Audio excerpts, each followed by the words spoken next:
Hey everyone, Sheila here from Lifewithpets. So today we're going to be doing the last video in our series, and that is what to feed betta fish. If you haven't seen the other videos and you want to check them out, I will leave a link in the little top iCard with the whole playlist of this series if you want to check it out. So today, like I say, we're going to be talking about what to feed betta fish. I have a variety of food here. I'm going to show you what we feed, and then I'm also going to show you us feeding the fish. And while I'm doing that, I'm going to answer some of the most popular questions I get, which is usually what do we feed, how often do we feed, and how much should we feed. So they're the things I'm going to be talking about today. And whilst it is different for every fish and sort of every tank, because tanks are set up differently, maybe you've got females living in with other fish, or you've got a female sorority, or you've got a single betta fish, so it is difficult to quantify just how much you should feed, but I'm going to show you what we do today. So let's take a look at the foods that we feed. Okay, so this is some of the foods that we feed. Now, you don't need to panic when you see this sort of quantity of food or this variety of food. It is just that we have a lot of fish, and so we are able to get more foods for them. Variety to me means that you're not basically feeding your fish the same thing every day. So for instance, if you're just using pellets every day, that is not really a varied diet. These are the pellets that we use. They're not specifically for betta fish. They are the Bug Bite Tropical Formula. Our fish absolutely love these pellets, so these are what we've changed over to as a pellet food. So for variety, all you need to do is basically give them maybe a pellet frozen food, or maybe a pellet gel food, or maybe even frozen food and gel food. It really does just mean giving them something different than the same food over and over again. So these are just some of the frozen foods that our bettas like. The brine shrimp, Daphnia.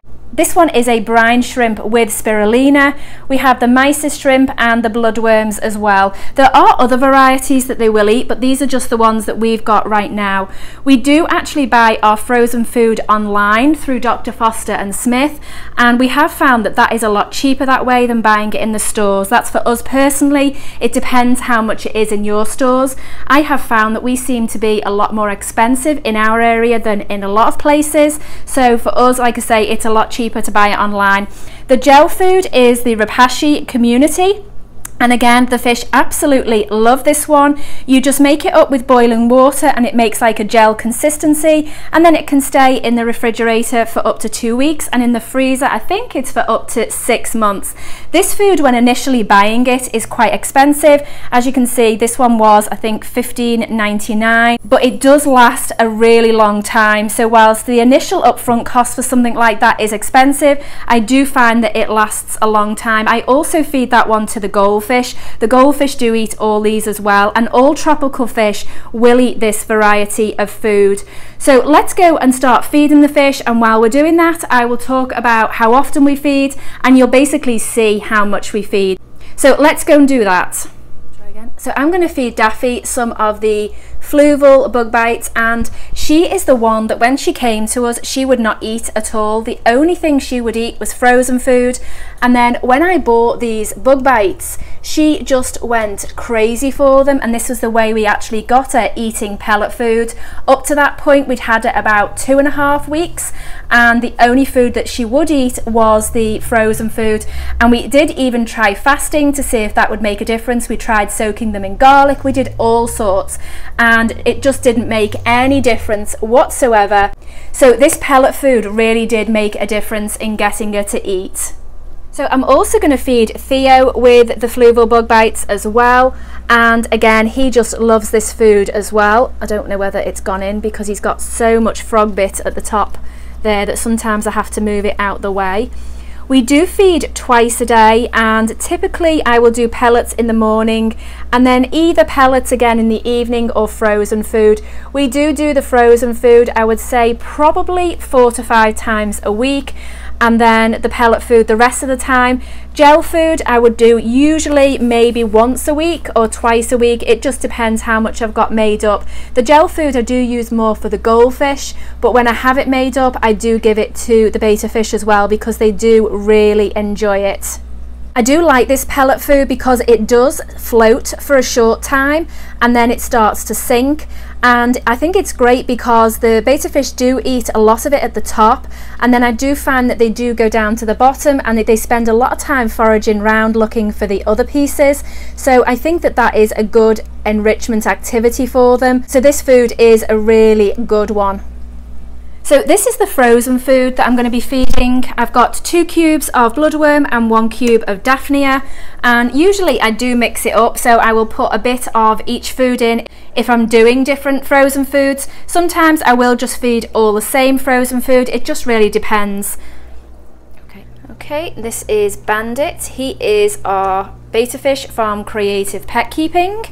And I think probably his favourite food is definitely bloodworms. He really likes these, and so he gets a lot of bloodworm. If I'm doing a mixed food, very often he will just get the bloodworm. Again, a lot will drop to the bottom and then he spends a while foraging round to find it. So it is a good enrichment thing if they're not just eating food just from the top. However, you don't want to put that much in that your food ends up going bad and they don't eat it. You don't want to overfeed. It is a fine balance, but I do think that generally a lot of people do underfeed their betta fish. There is a myth that a betta fish's stomach is no bigger than their eye, and that is actually not true. So by feeding them literally just 1 or 2 pellets, that's really not enough. So I do see an awful lot of underweight betta fish simply because people are following that rule of 1 to 2 pellets per feeding.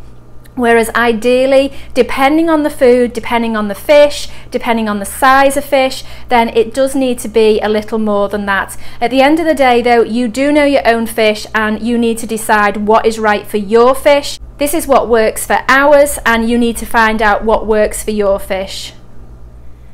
So we're now going to feed the female tank, and this is where it can get different because obviously you have a lot more fish in there. So I usually just put probably the equivalent of 1 full cube in this tank, sometimes 1.5 cubes. It just really depends on what I've got left. So when feeding a community tank, one of the questions I do hear a lot is how do you not overfeed? Really that's down to the specific betta fish, but also by not overfeeding as well. So it can be a fine balance when you've got them living in a community tank. However, it's just really a trial and error to find what works for you. With ours, they tend to typically feed more at the top, and so the food that sort of lingers at the top is what they get, and then the fish down below will get all as it rains down. So usually this food doesn't last but a few minutes, if that, because the fish are so quick at eating it up. And I do like to make sure that enough food gets down to the bottom as well for the cories, because they are bottom feeders. So again, you just need to figure out what will work for your tank. Okay guys, so I do hope that this video series has been helpful. If you have any other questions, just leave them in the comments box below. I might actually put together a Q&A video of the most commonly asked questions on each of the videos through this series, and then we can just address those questions as well. With feeding, it is difficult to sort of say categorically you should only feed 3 pellets twice a day or 2 pellets 3 times a day.